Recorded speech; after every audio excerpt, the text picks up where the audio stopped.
Tonight's hearing blew the mask completely off. What we watched was not a functioning Department of Justice defending the rule of law. It was a department drowning in scandal, choking on its own contradictions, and scrambling to cover its tracks while the walls closed in from every direction. You had a witness accused of stonewalling even the most basic oversight questions, Democrats openly declaring that the DOJ has abandoned its mission, survivors showing more courage than the people sworn to protect them, and a growing pile of allegations that now stretches from intimidation of journalists and threats against protesters to obstruction of justice, abuse of power, voter data manipulation, corruption, and the stench of a political cover-up hanging over the Epstein documents. And right in the middle of it all, you can almost see the panic setting in. The fear, the deflection, the desperate attempt to change the subject before the truth gets any closer to Trump and the people protecting him. Republicans didn't answer the core accusations. They ran from them, pivoted away from them, and tried to bury them under crime and border talking points. That is what guilty systems do when accountability finally shows up at the door. So stay right here, because in the next clip, Pam Bondi is about to reveal details that make this entire confrontation even more explosive. If you believe the American people deserve the truth, like the video and subscribe to the channel. Thank you. I seek unanimous consent to introduce into the record the research that Representative Kamlager-Dove and I referenced concerning the threat of right-wing domestic terrorism, which the Department of Justice scrubbed from its website in September. Without objection, the gentlelady from Texas is recognized. Thank you so much, Mr. Chairman. And to be clear, I'm not going to ask any questions of this witness because this witness has revealed that she has no intentions of answering questions. But instead, I'm going to ask some very basic questions really quickly of my colleague, Becca Ballant, if she will answer right or wrong, raping children. Wrong. Right or wrong, killing random citizens. Definitely wrong. Right or wrong, enriching yourself as the sitting president of the United States. Definitely wrong. Okay, thank you, because I probably never would have got that with our witness. Our witness who somehow is a lawyer but does not understand how it works with witnesses. I'm not really sure what law school she went to and what all kind of cases she tried, but typically when you come into a space and somebody's a witness, then they sit there and they answer questions instead of asking questions. And then we also have this objection that we use as lawyers called non-responsive when a witness fails to actually answer the question. But nevertheless, let me address the survivors because that's exactly who they are. They are not victims, they are survivors. Let me say thank you for having more courage and moral clarity in your pinky fingers than the entire Department of Justice. We are currently the laughing stock of the world, partially because of the failed leadership within the DOJ as we see kings and queens falling everywhere around the world. But we don't know the basics of right and wrong in this country because it's not about partisanship. And that's why I applaud Thomas Massie, because he's the only person on the Republican side that has a backbone and knows how to stand up to corruption. But nevertheless, let me keep going. My Democratic colleagues have been attacked this entire committee hearing. They have been lied on. And frankly, the American people weren't looking for that. They were looking for answers about the corruption that they see coming from this administration. In the written testimony of this witness, of this particular witness, she stated that when she took office, she had two main goals. The first was to end the weaponization of justice, and second, to return the department to its core mission. Not only have you lied about both, you've intentionally done the exact opposite. You're spending more taxpayer resources arresting journalists than you are prosecuting pedophiles and creeps. In fact, your boss, the President of the United States, stated that this administration, quote, took the freedom of speech away. And at your direction, DOJ has arrested Don Lemon and Georgia Fort. And I might add that y'all actually had a judge that rejected y'all for trying to arrest Don Lemon before, just like the grand jury rejected y'all as it relates to Senator Kelly, just like a grand jury rejected y'all as it relates to Senator Slotkin, just like the case against Tish James was dismissed and the case against Mr. Comey was dismissed. I completely don't get how it is that you're sitting at the top of DOJ because you don't seem to be good at your job.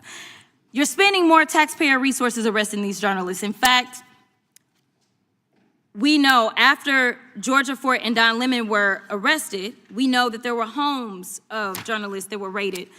We know that threatened prosecution against students protesting your actions and forced tech companies to remove apps used to track ISIS activities. But let's circle back to you protecting pedophiles and creeps, because I want to talk about the president and his possible involvement with Jeffrey Epstein. Now, I don't know what the president might have done with Jeffrey Epstein, but unlike this administration, I believe that facts matter. So let's talk about the facts. Fact number one, Donald Trump is one of the most named people in the Epstein files. At least 5,000 files contains more than 38,000 references to Trump, his wife, or Mar-a-Lago. Fact number two, Jeffrey Epstein and Ghislaine Maxwell made young girls available to Trump on multiple occasions. For example, according to this file, Ghislaine Maxwell presented a young girl to President Trump who spent more than 20 minutes apparently flirting with her. Here's another example. This shows notes from FBI investigators that describe Jeffrey Epstein transporting a victim to Mar-a-Lago to meet with President Trump, where he bragged to Trump that, quote, "this is a good one." Now, I'm not saying that the president is a pedophile, but there is a lot of evidence in these files that suggests that he's very close friends with a lot of men who are pedophiles. What's crazy about all of this is just that this is a big cover-up. And this administration is engaged in it. In fact, this administration is complicit. But there are numerous others, like how the DOJ is attempting to obstruct justice in the investigation of the rogue agents who have murdered American citizens, or how the DOJ seized voter data from Fulton County in an attempt to steal the 2026 midterm elections, or how federal agents have Tom Homan on tape accepting a bribe and your agency killed the investigation, or how your agency is ready to give the president a $230 million payday, which is unconstitutional. The Constitution is clear. The president shall not receive any payment except his salary while in office. The fact of the matter is that you will be remembered as one of the worst attorney generals in history. An attorney general who has prioritized obstruction over justice, corruption over the law, fealty to the president over loyalty to the Constitution. And Mr. Chairman, I will yield. Gentlelady yields. Gentleman from Missouri is recognized. Excuse me, gentleman from Kansas, the Attorney General, former Attorney General, Mr. Schmidt is recognized. Thank you, Mr. Chairman, and General Bondi, thanks for being here. Did you have anything you wanted to say before we talk? I do. Thank you, Congressman. Thank you, my friend, for many years. I find it interesting that she didn't even want to try, Congresswoman Crockett, to ask any questions, because she certainly did not condemn her leader, Hakeem Jeffries, for taking money from Jeffrey Epstein after Epstein was convicted. And I will be brief to give you your time, Congressman. This is what she didn't want to talk about. Texas, from Cuba, convicted, homicide, arson, weapon offense. Convicted. You know, So what we Estrada, talking about? Convict Texas, some of these convicted, perpetrators that homicide. rape these women that are Chairman, sitting time behind you, time that belongs you to the refuse to gentleman from even acknowledge Kansas. they are here. Time belongs to the Texas. gentleman from Kansas. Mr. Chairman, could I have a few seconds You back bet, to make you up bet. for the yelling? Thank bet. you. General, did you have anything Congress. further to say? Texas, convicted of homicide. Cecil Joseph, from Dominican Republic. Texas, convicted for kidnapping, rape. Khalid Khan, from Afghanistan. That's why they want to talk about Epstein and not what's happening in their own states.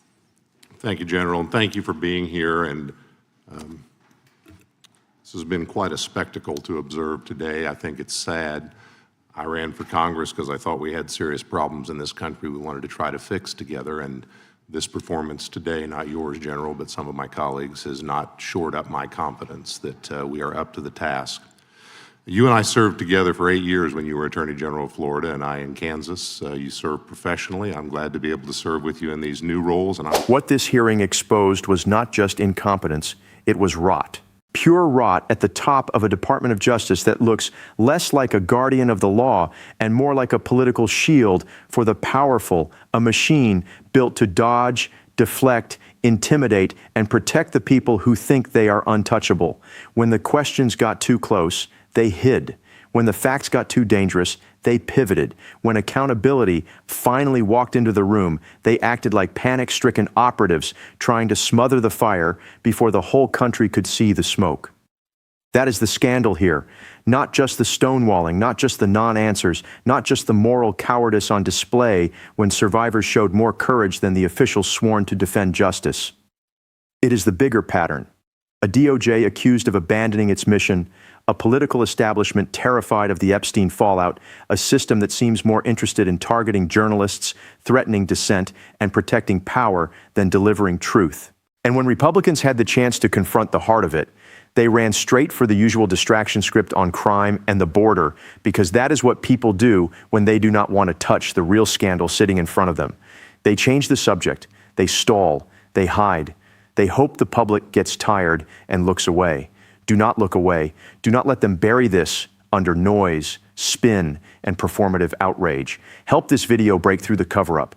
Push it out so more people see what is really happening behind the stage talking points and the smug denials. Like this video, subscribe to the channel, and leave a comment telling me what you think the biggest lie in this hearing was. Because the louder they get, the more obvious it is that the truth is hitting a nerve.